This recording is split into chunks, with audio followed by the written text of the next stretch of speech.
Hello everyone and welcome back to another Kotlin tutorial. Today we'll be discussing nullable types and why they're important in Kotlin. Before we begin, let's quickly define what nullable types are. In Kotlin, every variable must be initialized and cannot hold a null value by default.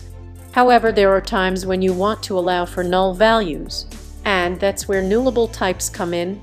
To declare a nullable type in Kotlin, we use the question mark operator after the type. For example, int would declare an integer type that can also hold a null value.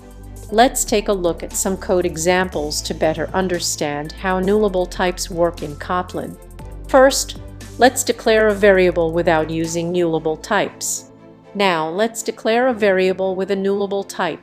We can also use the safeCall operator to safely access properties or methods of nullable objects, preventing null pointer exceptions. For example, finally, we can use the Elvis operator. For example, and that's it for this tutorial on nullable types in Kotlin. By using nullable types, you can write more expressive code that handles null values gracefully. Thanks for watching and happy coding!